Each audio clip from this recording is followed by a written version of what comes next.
This is my new 1969 Datsun 1600 Roadster.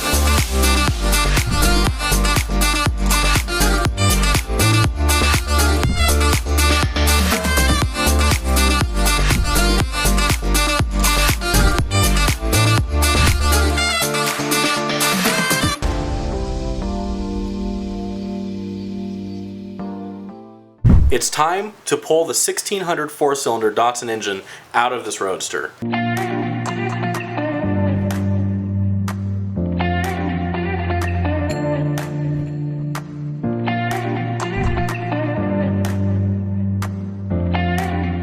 I'm prepping the engine compartment so I can remove the original 4-cylinder 1600 engine.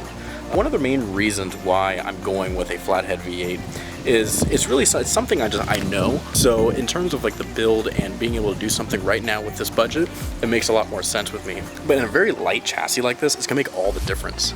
So first thing I'm gonna do, I'm gonna be pulling the major components out of this engine compartment just to kind of clean everything up to start seeing what I need to work with.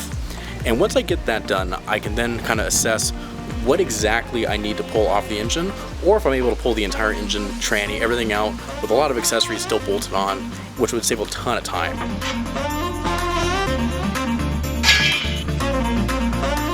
So what I'm going to be doing over the next few days is taking my time, cataloging, taking as many photos as I can, because really I'm not sure what I may have to reuse. I'm at the point with this where you can start seeing what maybe the previous owner has done to this car.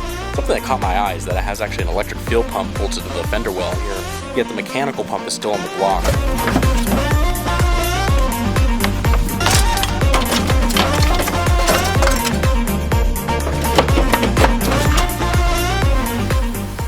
So I just pulled the radiator out, and I'm starting to see how much room is in this engine compartment.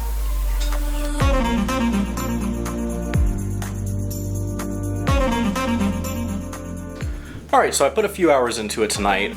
I was able to pull the radiator out tonight, core support, and really clear a lot of the fender well area. So tomorrow I'm going to start pulling the fenders off, get the hood off, and get ready to pull this engine out.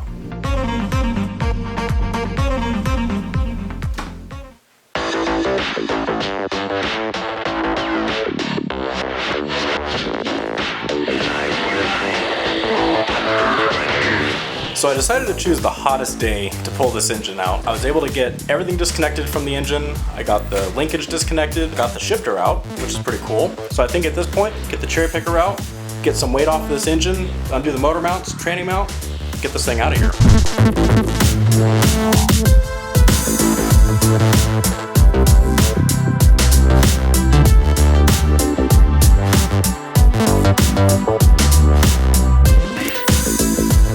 I was able to get the cherry picker in.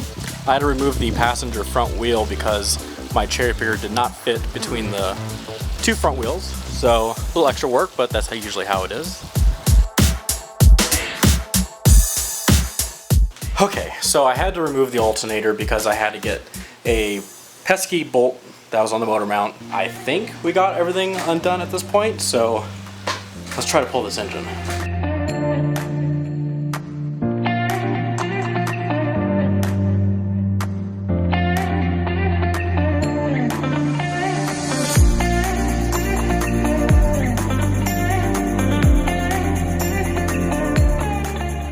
I got the 4-cylinder Datsun engine out of the Roadster.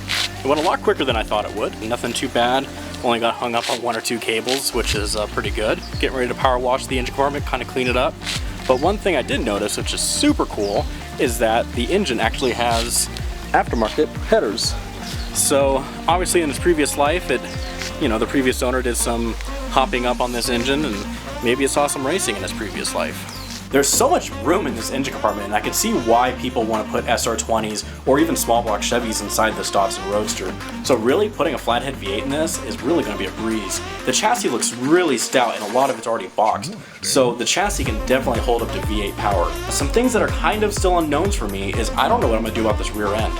If money was no object, I'd probably put like a winner's quick change in this, because if I want to do road racing, hill climbs, all that, being able to change the gear ratio kind of on the fly like that would be fantastic. But I would most likely go with like a 4 to 8 inch, but maybe the Datsun Roadster rear end's able to hold hold up? I'm not sure. There's people out there that know this way better than me, so if you have a better idea when it comes to the rear end, please comment, let me know. I would love to find out the best options for this. Next thing I have to do is I gotta get the flathead mocked in here. Can't really do too much right off the bat because I still need to get a T5 transmission and I need to get a T5 adapter for the flathead V8. I know Offenhauser makes one, so I'll probably end up going with an Offie. Next time on the Datsun Roadster build.